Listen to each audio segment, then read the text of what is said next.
emergency talks in Downing Street to deal with the winter crisis in the NHS. The Prime Minister called in health bosses for what he said was a highly valuable meeting, but doctors doubt the problems can be fixed soon. And felt like they knew our mum. And the two closest people to her were unable to show any emotion. After 15 rounds of voting, America's House of Representatives finally elects a new leader and... Here's Windass again. Brilliant goal. Delight in Sheffield as Wednesday knocked Newcastle out of the FA Cup.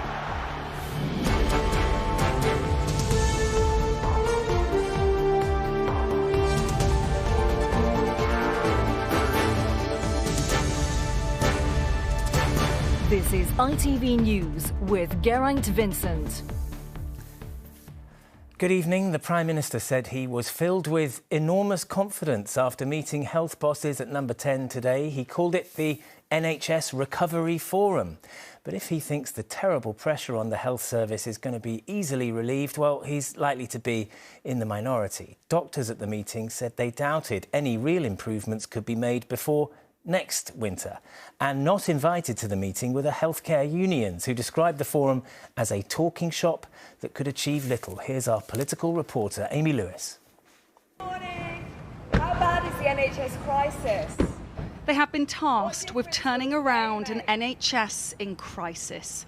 The Prime Minister summoned the Health Secretary and medical experts to Downing Street today for emergency talks to come up with a plan to fix a health service stretched like never before. There was a lot of senior clinical leaders there, and all of us were saying exactly the same thing. The Prime Minister seemed to understand that. These are difficult problems to fix, though, so I think it's unlikely we're going to have it sorted by the end of this winter, but perhaps if we start planning for next winter, we might have it cracked by then. Earlier this week, Rishi Sunak made the NHS a priority in his New Year's speech. The NHS are working urgently on future plans for A&E and ambulances. Almost half of ambulance crews were forced to wait more than half an hour to hand over their patients to hospital staff in the week leading up to New Year's Day, the highest on record. More than 7 million people are currently on a hospital waiting list for a non-urgent operation or treatment in England. An average of more than 5,000 flu patients were in hospital beds last week. This time last year, the figure was just 38. Health experts and clinical staff have been sounding the alarm for years. So it does beg the question why it's taken Rishi Sunak and Steve Barclay so long to listen to them. The NHS is struggling with staff shortages, record-breaking demand, and there are more strikes on the way. The list of challenges facing this government appears to grow by the day. Amy, the health unions weren't at Downing Street today, were they? So their grievances still not addressed and their strike action still going ahead? No, but they will be meeting the Health Secretary on Monday to try and resolve this dispute. But yes, as you say, we have been told that that still will not stop the strike action that we're going to see in the coming days and weeks by nurses and also by ambulance workers. So that will still happen regardless of what happens in the talks on Monday. Now, elsewhere today, we saw the last of the major rail strikes happen. RMT union members were striking today.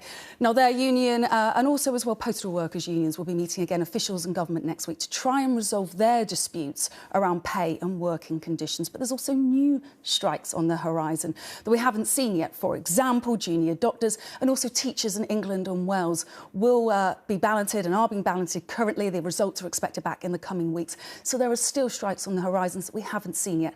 Plenty of challenges facing this government when it comes to industrial action. OK, Amy, thanks very much. A final extract from Prince Harry's interview with Tom Bradby has been released tonight ahead of the programme's broadcast tomorrow. In it, Harry describes the guilt he felt after the death of his mother, meeting crowds of mourners who'd gathered outside Kensington Palace. He says he felt unable to show any emotion, despite the outpouring of feeling from people all around him. Martha Fairley reports. Everyone knows where they were and what they were doing the night my mother died. It was 1997 and Prince Harry was 12 years old. On holiday in Balmoral while in London, there was an unprecedented public outpouring of grief for his mother, Diana. When the royal family eventually returned from Scotland, Princes Harry and William were thrust into the media spotlight. While the Duke has claimed he was not the real best man at his brother's wedding, saying it was a barefaced lie to protect William's two best friends from scrutiny. In excerpts of his memoir translated from the Spanish edition by the Daily Mirror, he also claims his brother was wasted on rum hours before his wedding to Kate, and that he was still drunk when he went to greet the public before the ceremony, telling William, "You smell of alcohol." The revelations, it seems, keep coming. Martha Fairley, ITV News. And you can watch Tom's interview with Harry tomorrow at 9 p.m. here on ITV1 or on the new streaming service ITVX. In the meantime, if you want to catch up on all the claims made by Harry so far, ITVX has a report summarising them in full. America's equivalent of the House of Commons, the House of Representatives, has a new leader tonight after days of deadlock. Republican Kevin McCarthy was elected on his 15th attempt, and tensions were so high that at one point a congressman was physically restrained as he appeared to confront one of his colleagues. Robert Moore reports from Washington. The next Speaker of the 118th Congress, Kevin McCarthy. Holding up the gavel, this was a fleeting moment of triumph for Kevin McCarthy, the pro-Trump Republican from California, who has finally become Speaker of the House of Representatives. But the victory had been achieved at extraordinary political cost, and amid such intense bickering that it seemed at one point that fellow Republicans would come to blows. One congressman had to be physically restrained. The final vote followed 14 consecutive and humiliating ballot defeats for McCarthy, ending days of paralysis. Kevin McCarthy of the state of California, having received a majority of the votes cast, is duly elected Speaker of the House of Representatives. But as he was sworn in, it was clear he had won only with major concessions to the conspiracy theorists and radicals on the right of the party. In fact, at one point during the voting, a congresswoman had Donald Trump on the line. Almost immediately, it became clear that McCarthy was catering to the angriest Republicans wanting to launch sweeping investigations of the Biden administration. We will hold the swamp accountable. From the withdrawal of Afghanistan to the origins of COVID and to the weaponization of the FBI. This has already been dubbed the Chaos Congress. And in the driving seat this week has been the ultra-Trump loyalist Matt Gaetz. The fringe is now at the very center of congressional power. 2 years ago to the day, insurrectionists had stormed this very office. Now Kevin McCarthy moves into the immensely powerful position of the speakership, and American politics may have entered an even more turbulent era. Robert Moore, ITV News, Washington. Elsewhere in the United States, a school teacher is in a critical condition after she was shot by a 6-year-old student. It happened at a primary school in the state of Virginia. Local reports say the boy fired a single shot from a handgun, hitting the teacher in the chest.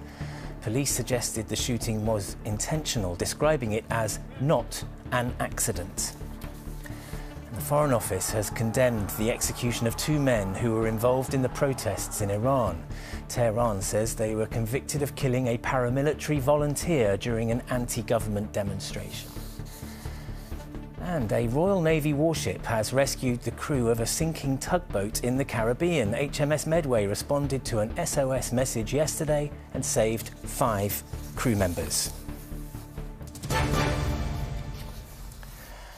To sport now, and the FA Cup third round delivered some drama today, with a number of Premier League clubs falling to lower league opposition. High-flying Newcastle were knocked out by League One Sheffield Wednesday. And in a story worthy of their Hollywood ownership, non-league Wrexham pulled off a stunning win at Coventry. Here's Chris Scudder. Newcastle hadn't lost since August, so for League One Sheffield Wednesday, this was a super Saturday and a shocker for Eddie Howe. 2 divisions separated these 2 famous old clubs, and Josh Windus's second goal sent the Hillsborough crowd wild with delight. Newcastle pulled one back and would have forced a replay, but for this. Oh my goodness me! Chris Wood, what have you done? Wednesday weren't alone in pulling off a shock. Non-league Wrexham, with their famous owners Ryan Reynolds and Rob McElhenney, were involved in a thrilling drama at Coventry. Gavner Hoyd! Never mind at Coventry were 3 divisions above them. The underdogs rose to the occasion and pulled off a fantastic 4-3 victory. They'd have been hard-pressed to write this one in the movies. Shock! A cup shock in anyone's language. Rob McElhenney, Ryan Reynolds, nathoch chi fyth sgwennu script. A Welsh script made in Hollywood. Chris Scudder, ITV News. Finally tonight, today was Christmas Day in the Eastern Orthodox Church, and for thousands of Ukrainians currently taking refuge in the UK.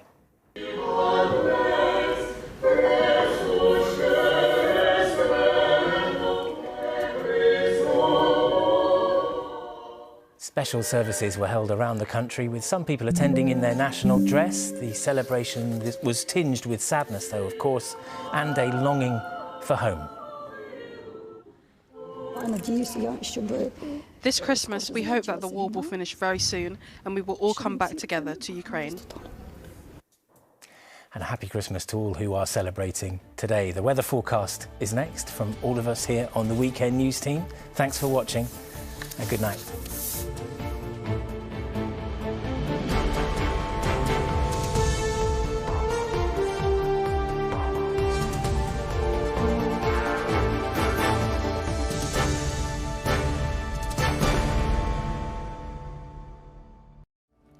Visibility may be low this evening as the cold weather hits.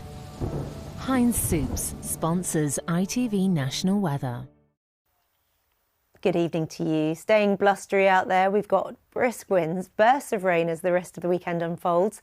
The sunshine in short supply, and all the while staying mild for the middle of winter. We've got blustery downpours rolling through thick and fast as the night continues, some prolonged, intense and thundery, waking some of us up before dawn. And with those brisk winds, any significant mist, fog and frost kept at bay. Where it turns a little clearer come dawn through parts of Scotland, Northern Ireland, Northern England, a little chilly in rural spots, particularly the most prone zones for those up bright and early. And through tomorrow, some weak winter sunshine for the lucky ones. But things soon go downhill from the west, as we'll see further brisk winds bringing in bursts of rain, a fresh deluge in many locations, some blown inside-out brollies, a wintry mix of sleety snow across the highest ground of the Cumbrian Fells, the Northern Pennines and the North West Highlands, and highs of around about 9 or 10 degrees as we head through the afternoon. See you soon. Heinz Soups sponsors ITV National Weather.